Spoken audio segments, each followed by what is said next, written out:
Welcome to Cripple Fix It. I'm waiting for some bits and pieces to arrive, so I'm filling in with videos of observations that mainly just bother me or annoy me.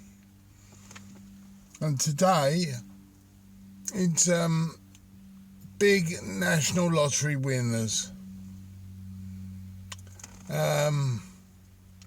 It was the sort of £70 million, $100 million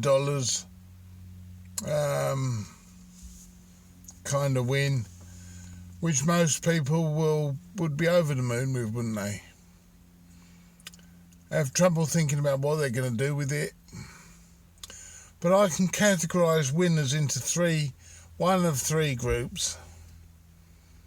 First one is you people who get a bit overexcited, spend a load very quickly on things like helicopters that they can't fly, super yachts that they can't pilot, mansions that need staff. Before you know it, 2 or 3 years down the line, they're poor again, blown it all. But you can at least understand why they do it. They've at least had 2 or 3 years of enjoying it. Not really what you should do, though. The second group are the ones that think about it, invest the money, give it out. This is what I would like to. I would like to think I would be in this group. Give it to members of your family or friends. Not all friends, but some of them, and just make their lives easier. I'm not saying that they're going to be happier, but you're definitely going to make their lives easier.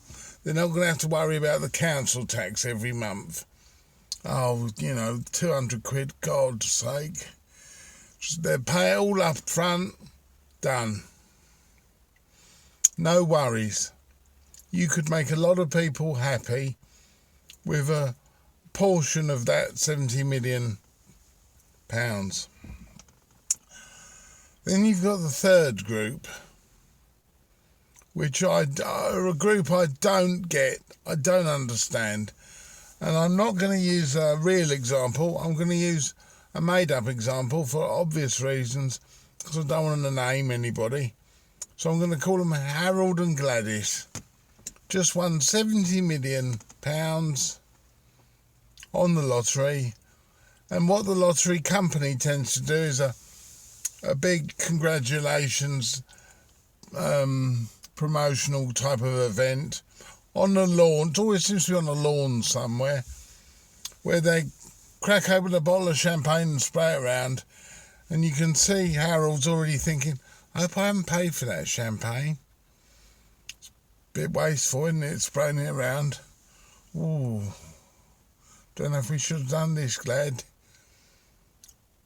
Anyway, Harold has no intention of leaving his job of 50 hours a week in a warehouse, driving a forklift. No intention. I'm happy working myself to the bone. I'm going to carry on. I may well get my Vauxhall Astra fixed, because it's a bit old now. I may well get it serviced. Anyway, right, Gladys, they interview Gladys, says, I've no intention of letting this change my life at all. I'm still going to do my cleaning job in the offices locally. I like cleaning, and I might buy my cat a new collar and bell and get myself some new shoes. You think, oh, Christ almighty. And they're not going to sell their house, their 2-bedroom piddly horrible house, God knows where, but they're not going to get rid of that. They're not going to give much to family either, because they don't deserve it. They're just going to keep it all. And I know what the family are thinking of doing, thinking, Christ, when are they going to pop their clogs? Have they sorted out will? It drives me bonkers. People who do that have no vision what to do with that kind of money. I mean, honestly. I mean, what you could do with it. You could give it to anyone in your family, make their lives easier. And they say money doesn't buy happiness, but I can guarantee you can be, I'd rather be miserable and rich than miserable and poor. And I think that's true of most people. What are they going to do? Sitting there looking at their bank balance. We still got 69,900,000. What can we do with it? Oh, I don't know. Well, you would have thought you might be able to buy a villa in Spain. They don't like going on holidays because of all that foreign food. Or you could buy a nice house, not a mansion, but somewhere nice. You know, with a bit of land maybe. They can afford a gardener to come in once a week, so they haven't got to worry about that. Could they? Oh, no. I like my neighbour, Ethel. I wouldn't want to leave Ethel. And with the job, you could do that. And if you want to occupy your time, you could do volunteer work or work for a charity, couldn't you? You're not necessarily giving all your money to charity, but you are at least working for them for nothing. Occupy your time. That'd be a good, worthwhile thing to do. It drives me potty, 100% potty, when people, and I'm sure they only say it to wind everyone up, because who on earth would win that much money and not change their life at all?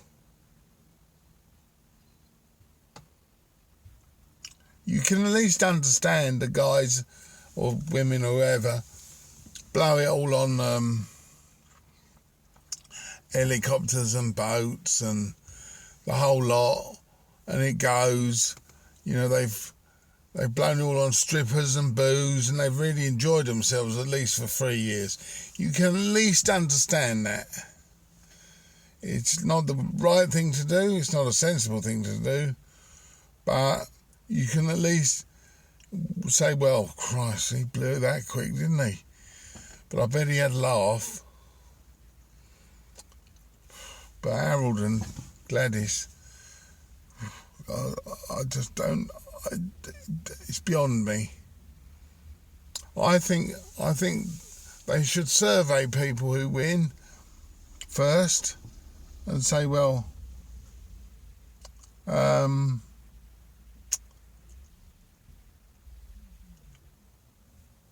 what are you going to do with your money? If they come into the category of not leaving their job, not selling their house, not buying a new car or something, then they should not give them the money. They should give it to another list of people who I would enter on that list, saying, well, I would like to receive money from people who are just hopeless. Please, give it to me. I'll think of some things to do with it. That has to be a better way of dealing with the problem. I mean, a friend of mine's late father called the National Lottery a tax on the hopelessly optimistic, of which I will have to confess I still am a hopelessly optimistic person, certainly in regards to the National Lottery. But I would like to think I would invest the money, buy some property, safe investments, not giving it all to some bloke who's going to invest it in a toilet making factory in China or something, because he says, oh, it's a winner. Or big growth in toilets. How much do you want? 20 million? Yeah, 20 million will do it. Yeah, just, you know your money's gone then, don't you? Just put it into houses or flats. Let them out. Live off the income from that. Sounds like a sensible idea. You'll have more than enough money to enjoy yourself and to watch other people in your family enjoy themselves. You'll be the most popular person in your family by far. And the guys who blow it all, after about a year, you see them, their wife seems to have changed into someone who looks about 22 now. Because suddenly he's way more attractive than he used to be. But he don't think about, oh, it must be just the money she's after. He thinks, well, I'm an attractive person with money now. Well, you're not. You still look exactly the same. But that person's thinking, well, if I marry him, I'll have a few quid in a couple of years' time. Well, hopefully. Yeah, but I think he may well have blown it all before you got your divorce payout. Anyway, I'm off to check my ticket from last night. So if you don't see any more videos, you'll know why. If in a couple of years' time I start doing videos again, you'll also know why. Anyway, cheerio.